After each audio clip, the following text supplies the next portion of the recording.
Reduzir o déficit público é uma das principais tarefas do governo federal para o próximo ano. Mas que medidas devem ser adotadas para enfrentar esse problema? O diretor técnico do DIEESE, Fausto Augusto Júnior, responde. Bem, o atual momento da pandemia, ele obrigou estados, municípios, o governo federal a, de certo modo, buscar recursos, abrir o caixa para poder enfrentar aí todas as mazelas causadas pela pandemia.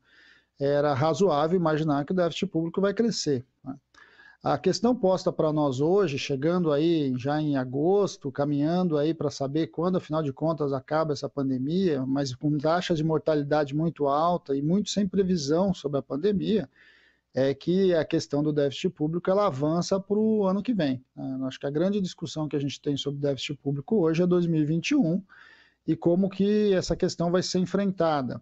O primeiro movimento é compreender que no mundo essa discussão do déficit público ela vai precisar ser enfrentada a partir da pandemia e a partir das consequências que tem a ver com ela. Tanto de um lado, do ponto de vista do investimento que tem que se fazer agora, quanto também as perdas de arrecadação vinculadas à derrubada econômica, né? Nós estamos saindo com os dados, muito provavelmente nos próximos 15 dias saem os dados da queda do PIB aí do trimestre. As previsões estão indicando quedas muito grandes, muito próximas aos 10% de queda no PIB, e é inevitável que isso impacte as contas públicas. Agora, é preciso refazer a discussão do déficit, até para que a gente entenda que a gente precisa encarar que a melhor forma de você enfrentar essa questão é gerando receita, é fazendo investimento, é fazendo a economia girar novamente. Então, se você acreditar que o déficit vai acabar amanhã, você vai sufocar a economia e, além disso, o que você vai fazer é aumentar, inclusive, o próprio déficit. Acho que essa é uma questão do déficit público. O atual governo tem uma visão muito clara e muito tradicional de buscar aí, tentar zerar o déficit ou uma visão de combate ao déficit. O que ele vai caminhar é para o enxugamento e a busca de tentar, de alguma forma, financiar e encontrar recursos. Uma das alternativas muito claras e historicamente utilizada, tradicionalmente usada, é venda de produto ativo, né? Venda de ativos. E para isso é a discussão das privatizações. As privatizações já foram utilizadas nos anos 90 para financiar o Plano Real, por exemplo, e muito provavelmente agora nós vamos vender boa parte do patrimônio nacional para tentar financiar aí esse déficit público e, de alguma forma, colocar em andamento uma visão desse atual governo, que o setor privado deveria ser o regente de todo esse processo de enfrentamento da crise. Algo que a gente avalia que tem muito pouca chance de dar certo, uma vez que o setor privado, ele de certo modo precisa ser induzido, ele precisa ser de certo modo estimulado pelo setor estatal.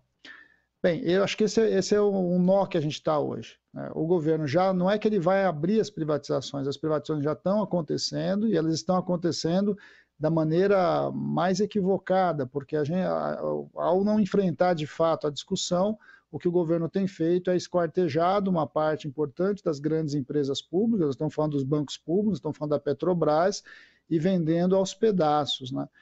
O que provavelmente traz uma taxa de retorno, primeiro, muito baixa, segundo, que desorganiza as empresas, impacta diretamente na economia local. Então, por exemplo, as privatizações que estão acontecendo, as vendas fatiadas da Petrobras interferem diretamente nas economias das regiões, como, por exemplo, do Nordeste, e estão colocados, então, como nome desafio. Eu acho que a grande disputa hoje da sociedade brasileira é tentar manter o seu patrimônio constituído, conseguir compreender que o Estado e as empresas do Estado, na verdade, são empresas da sociedade em geral, elas precisam se voltar para o bem-estar da sociedade e não simplesmente ser colocada no mercado e ser vendida a preço de banana para que o mercado privado passe a se aproveitar dela. Em especial, o mercado privado ligado aos grandes capitais financeiros que têm suas matrizes principalmente no exterior. Então, acho que esse é um debate e a gente sabe que o déficit público vai ser utilizado como o chamariz ou como a principal razão das privatizações,